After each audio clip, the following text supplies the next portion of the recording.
for being here for my talk. I'm going to speak about trying to answer this question, which is, can the brain teach AI to defend itself? It would be a little bit research heavy, but I'm trying to bring it down to the level that will be comfortable for the crowd here in the room. Before that, this is Ehsan. This is a QR code to my LinkedIn promo. And happy birthday, Google. So, a little bit of introduction about myself. This is Ehsan. I'm coming from a city called Hyderabad, which is in the south of India. There has more than 10 million people residing there, and that's always surprising when I speak that to Canadian folks here, because that's a huge number. And that's a picture of me hanging around at a necropolis in Hyderabad, which is one of my favorite places from there. I'm also an Indian music enthusiast. I'm an AI skeptic while I research, because that's a good way to go about researching things. Be skeptical. So with that, I would also like to start with land acknowledgement here, because we are in September, and this is the month when we have the National Day for Truth and Reconciliation. So I think this is an integral part of even a technical presentation that I'm giving here. As I prepared this acknowledgement, I reflected on my own identity as someone from India, a nation once colonized under British rule. I've grown up in the long shadow of colonization, in a society shaped not only by liberation but also by the ruptures it left behind. It is difficult to fully recall or access parts of ancestral histories, cultures, and indigenous spiritual beliefs. I often wonder how differently I might see the world if those traditions had not been interrupted, and whether liberation has truly meant liberation at all. I also recognize how privilege over time becomes woven into one's very identity. As we approach the National Day for Truth and Reconciliation, I acknowledge that this day is not simply an event to be marked, but an ongoing process of listening, unlearning, and responsibility. I acknowledge the traditional lands of Anishinaabe, Haudenosaunee, Lenape, and Chinooka nations. I respect the long-standing relationships these nations have with the land as the original caretakers, and I acknowledge the historical and ongoing injustices that Indigenous peoples, First Nation, Métis, and Inuit endure in Canada. With that being said, please stop me if you have any questions throughout the presentation, because I feel like it's a little distractive if we hold it towards the end, because you might forget the question, or that same question might be held in people's brain throughout the presentation and would not be able to follow along. So I will start off with this brief intro on what is an adversarial attack. Here on this slide you can see that there is a dermatoscopic image which is actually pointing to a benign nevus. So if you see on the left, we have the original image. It is an original image of a patient who has a benign nevus that was captured. Then I have carefully created some noise, which is in the middle of the slide here, and then a fraction of it, right? Like after multiplying it with a very small number, I add that to the pixel values in the original number, in the original image. And what I obtained on the right of the slide is called an adversarial example.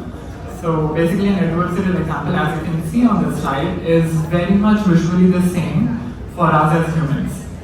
The one on the left and the one on the right look the same thing. They look the same thing even to a radiologist who has a lot of expertise and experience deciphering what a malignant or benign nevus looks like for dermatoscopic images. But what is strange about this adversarial example is that when I pass this adversarial example through an image classification model, it would misclassify it as a malignant nevus, which means that it is classifying it as skin cancer. And as you can see, this is going to have unintended and very unintended consequences, especially in life-critical settings such as healthcare, self-driving vehicles, and a lot of other things. So that is a pretty basic example of how AI models are still very fragile. They are very far from how humans perceive and interpret images, and how humans are very good at deciphering noise in the image and still making a prediction which is robust, and we are confident in making that prediction. So there is still a lot of room for humans to not get replaced, is what I would say, and that's why I'm a skeptic. But moving on, and we realize that humans are better. So this is another type of adversarial attack that I'm demonstrating here on this slide, which is called as an adversarial patch attack. You can feel free to ask me questions about that later, but also search about it using your favorite Gen AI tool, mine being ChatGPT. So anyways, we are able to see a patch on each of the images here on this slide. So the interesting fact is that those patches are clearly visible to us, and we can still recognize that it's a train, it's an elephant, it's a mailbox. I don't know whether it's a grizzly bear, but a grizzly bear and a lily. So we can still label them correctly, even though there is a patch that we can observe on the images there.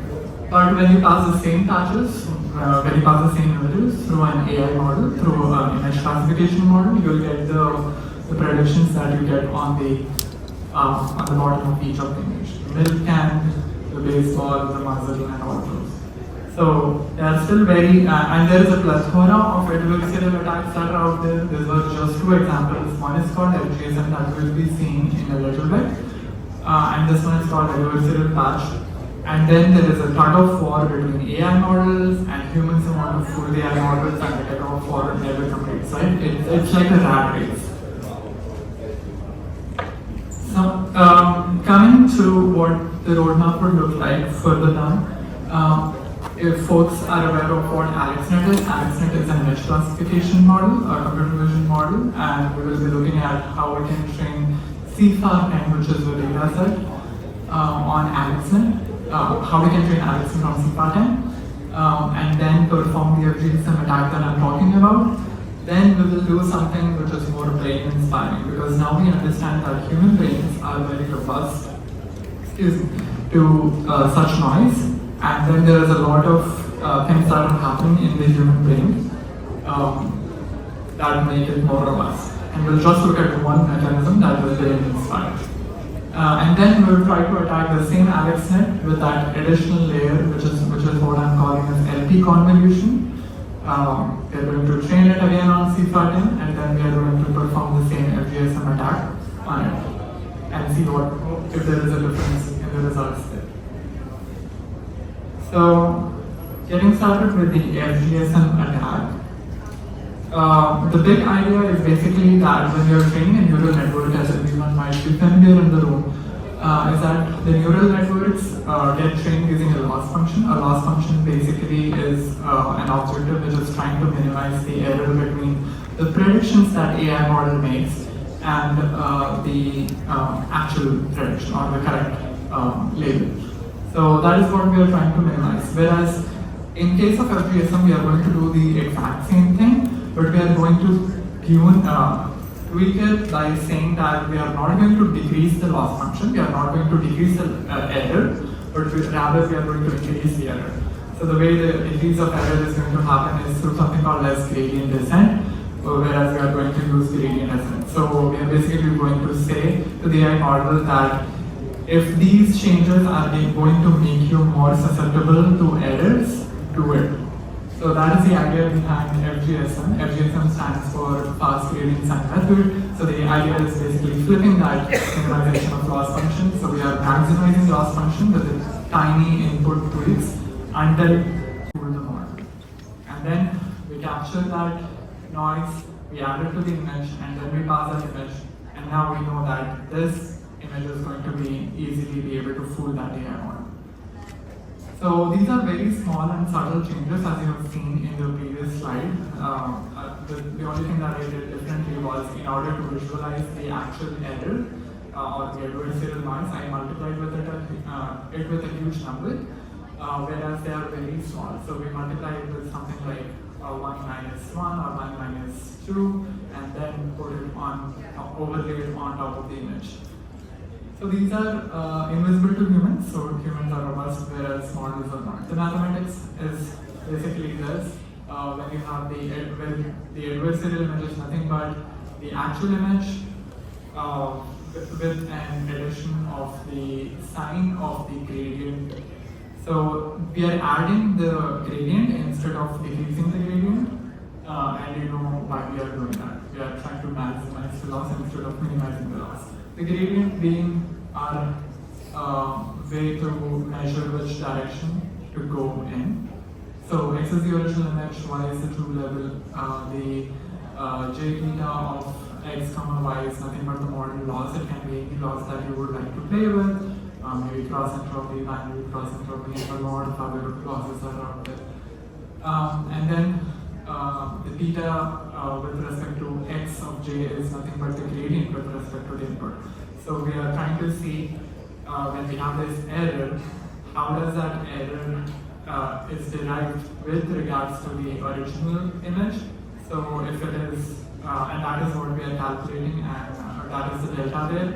We are definitely not going to subtract it from the image because that will lead to minimizing the loss. We are instead going to add it to the image. That means we are going to maximize the loss. I know it's a little high level and superficial, but if you have any questions, please feel free to ask, and I can take questions offline as well to get to the mathematics of it if someone is interested. And the epsilon being the strength of the attack. So if you go back to, if you can recall the first slide, I multiplied the noise with something called like 0.04. So that is the epsilon that I'm talking about. Next is coming to LP convolution. I'm calling it LP convolution because there is something called as low pass filtering, and I have a couple of images that will probably do justice to a little bit of what I'm going to speak in the next few minutes. So the brain inspiration in LP is basically when you, like, I think all of us can do it too, like all of us do it all the time. What we basically do while we are looking at an image is the thing that is at the center of our vision, the center of our focal vortex is the most clear, and then as you move through the periphery, it gets blurry and blurry. Like anything that is further away from the line of your vision is much blurry when compared to the object that is on your focus. So that is one way in which we kind of filter noise, in which we are more robust, and robustness of our human vision can be attributed to that. That is just one factor. We'll look at how many more factors there are, because human brain is a very robust mechanism or machine. So the retinal ganglion cells act like spatial filters. So I'm going into a bit of jargon. Feel free to stop me and ask questions.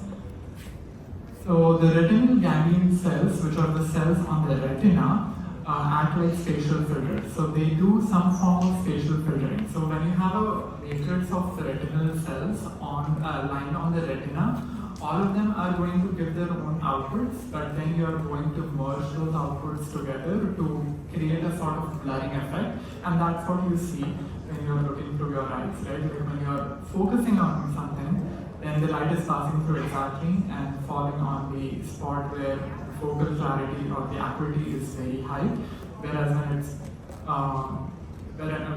it's projected on those cells or on those parts of retina where the foveation or the acuity is not as great, then there is blur, and the periphery of your vision is blurry for that very reason.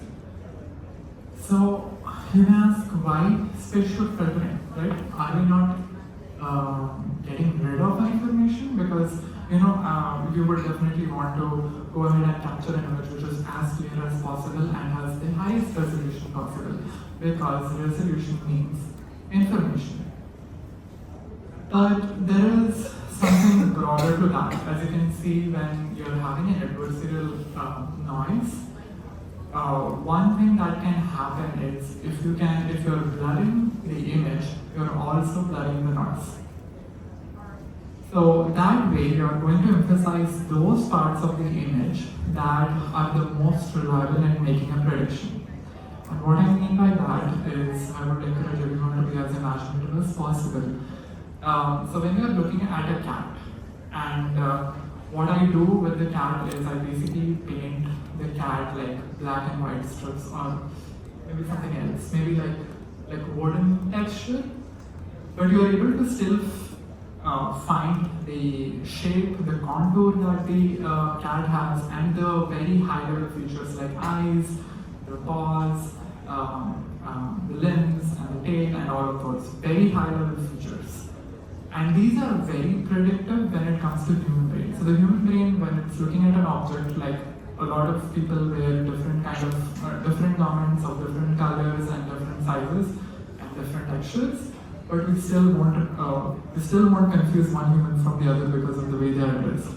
Because we have certain high-level features that we look at, such as shape and contour, and these are called as low-frequency information because they are very less frequent, and the texture is called high-frequency information because they are all over the place, right? Like when you look at a textured wall, the texture is all across the image, whereas when I'm looking at the wall, I can directly say one shape, which is the rectangle. So that's why it's low frequency is the shape or contour, and the high frequency is the texture. The texture is irrelevant or not very important in a lot of cases. And that's why emphasizing on the broad structures and suppressing fine noise can help us in overcoming the attack, just the way the retina helps us do it. So, this pre-processing step also stabilizes signals before it reaches the vision area, which is called the primary visual cortex. I will give a little bit of brief on how the primary visual cortex of the visual system works towards the end, but if someone is really interested in getting to learn more about it, I have a lot of resources that I can point you to, so please feel free to ask it. Okay, coming next to how would I do that, how would I be creating those spatial filters and putting them on the image. I'm basically going to use not anything complicated because I know I'm not presenting to a very research-driven audience. I want to cater to the needs of the audience here in the room. So I'm just going to deal with a Gaussian-like smoothing. So if folks know what Gaussian smoothing looks like, it's nothing but a way to blur an image. And that is what I'm going to use to mimic that retinal foveation. This is very low level thing that I'm doing. There is many ways to do it. Finer details that you can add to that Gaussian smoothing. You can make it much more refined. So this one is very rude, like very crude and very basic. Nothing too complicated. So every pixel is going to be averaged with respect to its neighbors so that we can suppress the high frequency information. So if you kind of pass this filter across an image, you are basically trying to blur out all the text. Whereas when you have very sharp edges which are outlining the border of an object, those are still preserved because there is a frequency mismatch or a textural mismatch, right? So those will not be suppressed as much, but the places where the texture is the same, those are going to be suppressed. I hope that makes a little sense. Okay, so and this also keeps object structure while ignoring the tiny pixel changes, the same thing that I just said. And this also protects adversarial perturbations because as you see, as I'll show you in the code walkthrough, a lot of adversarial perturbations just exist in high level frequency. So they are textural instead of structural.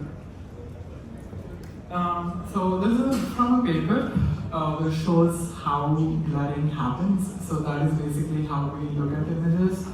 And then what we do as humans is very profound because we don't just look at images as static objects. We have a temporal dimension to it. And not just that, we also have something called as adaptive vision, which basically would mean that when I'm focusing on an object for a little while, my eyes automatically.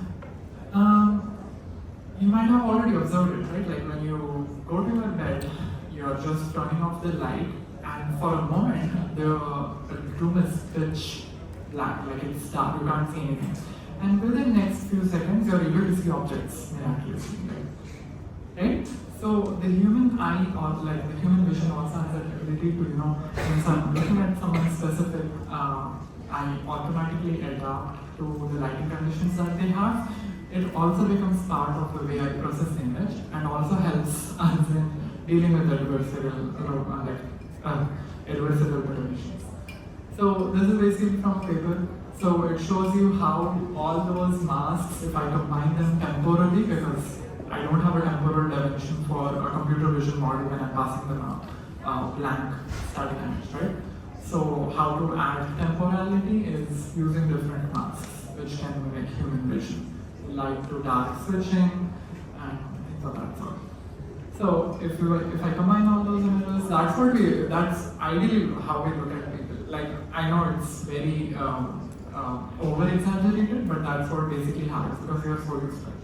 So we look at an image, the light is like pretty much highlighted, and then it kind of lowers a bit, the intensity and the brightness lowers a bit and adjusts it to the environment, and then it kind of tapers itself off based on the mask that you're using. In every eye works a little different, of course, but that is the model, that is the image that you will obtain. Which one is that? It's the So the foveated image is the one that is obtained when you combine all of those together, and as you can see, the foveated image is a little blurry, but more powerful in some ways. Any questions thus far? Yeah. Actually, I have two. First, Would you mind speaking up? how do you know how much noise or strength you should use in the image? Do you use some kind of gut adversarial network to like auto-evaluate how much noise you could use in the image? Can you clarify the question? Yeah, I'm You're inserting the noise, Yeah. so you could inject some image in another image, right? Yes. How much noise can you use to input it? Because I know that there is a threshold, Yes. probably, that if you use too much noise, it will be noisy And people can figure and it out. spoil the image. Okay. If I'm understanding your question correctly, how do you determine how much adversarial noise to add to the image? How do you determine how much noise they use? How much, like, if I'm going back to the slide one, it will be what value am I going to multiply? You use 0.04 Yes. for example, but you could use 1, 2, 100 more. 100. Yeah, Spoil the image. Yes, exactly. So I can probably show that as well in the code walkthrough that we'll be doing. But the way you want to do it is you want to make sure that the image. So the way people would try to attack it in a real world setting is they want to make sure that if a person is looking at the image, they're still able to look at it as an original image. They're not confused. Because if they're confused or if they feel like there is something wrong with this image, then they can pull a trigger mechanism and flag that image. So it's a tricky thing. You can do whatever you want to just not fool the model. But if it is in a totally black box setting where there is no human in the loop, or there is no human going through the data set, then you can do whatever you want. But then that will have a different kind of repercussions, right? Like people will be like, oh, there are misclassifications, what's happening to the image, and they go back and check the image, then the image is totally different from what is expected of it. So you can read a couple of articles or tutorials that talk about how you can decipher it, but there is this basic objective of fooling AI without fooling humans. So you do basically more like a trial and error. Yeah, you can do experimentation, but then the other thing that I can talk about is that the pixel values are always in a given range, right, from 0 to 255. So you want to be in that range, of course.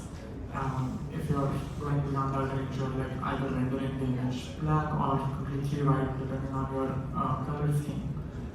That answers. Yes, and the second one Yeah. is, can I use this technique as some kind of cryptographic way? Because nowadays we have these VOLM, for example, which are the LLM for with images, videos.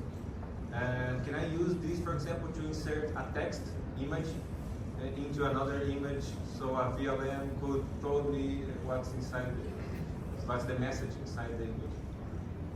I feel that is again a twofold question, but you can definitely encrypt a message and add it into an image, and then that can become a way to communicate secretively with an AI model and do something. That is obviously the case. If you go and read about adversarial patch, that's where it happens the most. So people have experimented with stop signs or road signs. So if you put a specific kind of patch at a specific location, the stop sign miraculously becomes ED sign. And so that will have its own repercussions. So you can do that. I'm not 100% sure as to how things would be deciphered. You might want to create a model that can decipher it exactly the way you want. But definitely doable. That is a way to encrypt information and pass it along without a human noticing it, for sure. Thanks for the questions. Any other questions? Yeah. Yeah. So is this adversarial noise attack is the same as the one pixel attack, or the? Yeah, if the question is this adversarial attack that I just presented similar to the single pixel attack? Yeah, single pixel attacks are a form of adversarial attack. But here I am doing it on every pixel of the image. So basically, you are adding a transparent layer of noise on the image, and the one pixel is like you are making one pixel black or something. But the same pixel image size is the same. Yes, the image size would remain the same. Image characteristics regarding the size and shape, all of that is going to remain the same. It's just going to be a very minute amount of noise added to per pixel. Whereas in a single pixel attack, it's very hard to do a single pixel attack. But in a single pixel attack, you change just one pixel, which is crazy, and the AI model goes haywire. So yeah, if folks are interested, please search up single pixel attacks because they are very amazing. Right? So, assuming that process is running under using the neural network system,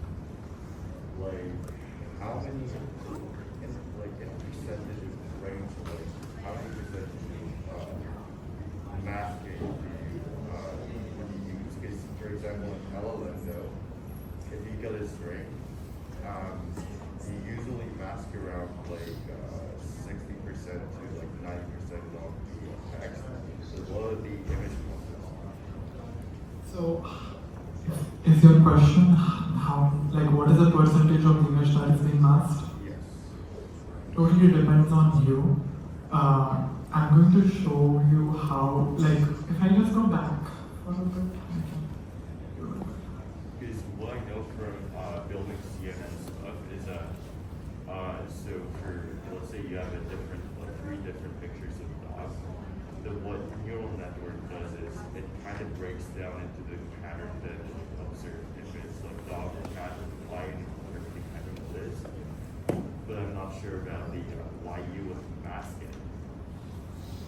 That's also another question. Why would you mask the object? When you can already kind of observe the pattern and detect whatever the animal is. If I'm understanding your question correctly, you're asking why are you masking the object when you are able to classify the object correctly? Sorry? Even when you are able to classify the object correctly? Yeah, that's one. Yeah, so the intent is to misclassify the image. Yeah, so if the same example, right? Let's assume there is an adversary which wants to play with someone's, a person of importance that whose medical health records they have access to, and they want to ensure that they can do some kind of harm to this person. So that's when they would use it. And that is the way you can attack AI models, is what I'm saying, yeah. So answering your previous question, you can mask the entire image with, right here, the adversarial example on the right is like every pixel is altered, but the alteration is barely visible. So just in order to make that adversarial noise visible to everyone, like to human observer, I've just multiplied it with a huge amount, and that's what you can see at the center of the slide. But you can also do the single pixel attack, which is basically like I'm going to only change one pixel of the image and still confuse the model.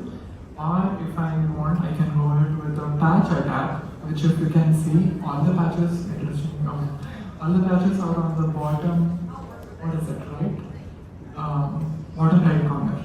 So those patches are only hiding a little bit of the image, not the entirety, and also interestingly, it is not affecting the object of interest. So the object of interest in that case is the train or the elephant, but the elephant is not even being affected by the patch. Like the patch is placed at a very different place when compared to the